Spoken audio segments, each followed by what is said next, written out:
Good morning, everyone. Thanks for joining me here on the WITN First Alert desk at 8 a.m. I'm Gigi Barnett. Happy Tuesday. Hope you're all having a great morning so far. I know it's pretty chilly out there, but it seems like it's going to be the same thing over and over again for the next few days. Just brace for that cold weather in the morning. We'll be in for a little bit of a warm up today and tomorrow. Jim's going to talk a little bit about that before we really get into the thick of that January air, those cold temperatures that we've been talking about for a little while now. Before we get into the rest of Jim's forecast, we do have a story yesterday.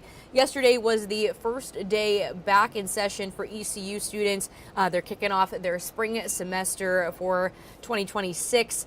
And one of the big things that Greenville police and ECU police were monitoring while students were getting back to classes was pedestrian safety and traffic along 10th Street in Greenville around ECU's campus. This comes after two reports of two people who were hit in the crosswalk or near the crosswalk during some busy intersections while crossing the street to ECU's campus. So yesterday, there was a lot of police presence around the campus just to ensure that students were being safe while crossing the road and traffic was flowing slowly. So let's take a look at everything that they did yesterday. You guys are good to go? ECU back in full swing Monday, and with thousands of students on campus, the roads are getting busy with cars. It's important to be overly safe and cautious when driving around this area. And pedestrians. Greenville police were out along East 10th Street citing people for illegally crossing the busy street. This move comes after two people were hit at the intersection on College Hill Drive. One happened last month as a student was hit by a car at the crosswalk. ECU student Emily Neubauer says she witnessed the crash and remembers the moments leading up to it. I saw them start to jaywalk the next set of from the second half, and car just hit them, and they flew. It was pretty horrible. On Friday, an ECU employee was hit near the same intersection by a truck. ECU police say the woman was crossing the busy street, not on the crosswalk. Both she and the driver have been charged. Students not surprised multiple collisions have happened. I'm sure people are rushing to class or whatnot, but I like to wait because I'm scared because cars fly through here. But are concerned. It's ridiculous. I gotta worry about getting hit before going to ballet. Come on, New way of doing things.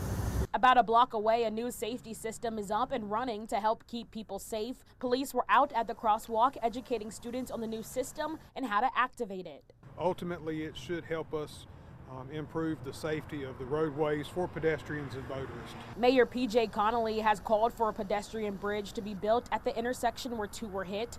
The North Carolina Department of Transportation tells WITN they are, quote, currently conducting a comprehensive safety review to further evaluate conditions and additional measures that may be needed along the 10th Street corridor. All right, so Dustin and I did a similar story yesterday on our First Alert desk, just talking about, because yesterday was the start of, the new semester. So a lot of people, a lot of traffic, foot traffic, cars, so much going on in that area. So it's especially important to be mindful when you're crossing the road, when you're, crossing an intersection as you're driving. Just keep your eyes peeled for anything that, could be dangerous. I'm always ready. Yeah. For somebody to jump in the road. Have to, yeah. That stretch of highway along 10th Street, it might be a half mile, maybe a quarter of a mile there, where it's you've got to have to be very careful. Completely aware of what's going on out there at all times. Just massive number of students constantly. It doesn't seem like it ever stops. Right. Always crossing the street. Yeah, lots of flow there. No doubt. Hopefully with these new measures in place, I know hopefully police are still going to be continuing to monitor that area, and hopefully some new measures can be taken. I know Mayor PJ Connolly has been looking for a pedestrian bridge to make that transition from one street to the other much easier for students and drivers alike. Yeah, that road, a lot of people between Washington and Greenville, that's the road they take. Yeah. And so, you've got all the students, but you've got what is a major thoroughfare. So I think you're right. You've got to get either raised bridges over that, or you got to reroute the traffic that's going through somewhere else somehow. I'm no engineer, there's a so lot, I don't know logistics lot to think that. about there, but yeah, absolutely. All right, well, let's now turn to weather. Yeah. Yeah, safer ground for me anyway. The temps below normal for the next several days, although this afternoon we will be a little bit above normal. But the overall trend, cold temps, not a lot of moisture. Get used to hearing that over the coming days. Having said that, there'll be a little rain tomorrow. We'll dig into that. Let's take you out there right now. Greenville 32, Washington at freezing as well. Shadows shortening up as that sun lifts up. We'll keep clouds out of here all day today. New Bern still showing 20s there.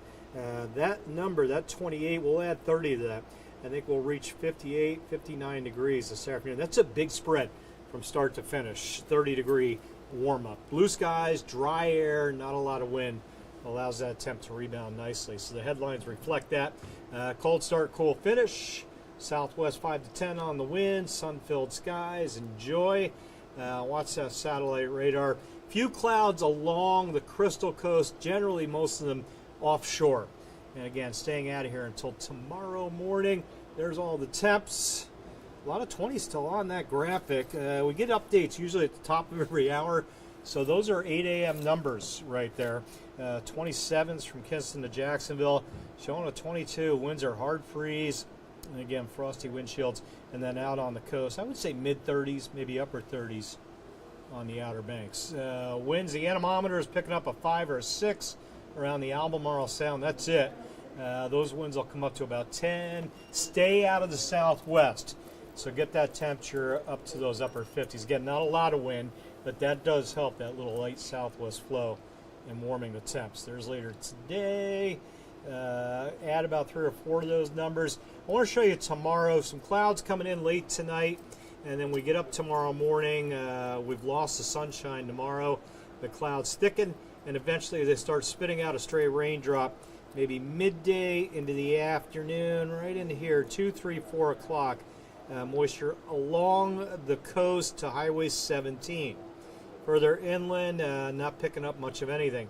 And that's going to shift back and forth a little. But generally, what I'm seeing is maybe a 60% chance of rain on the coast to near zero well inland.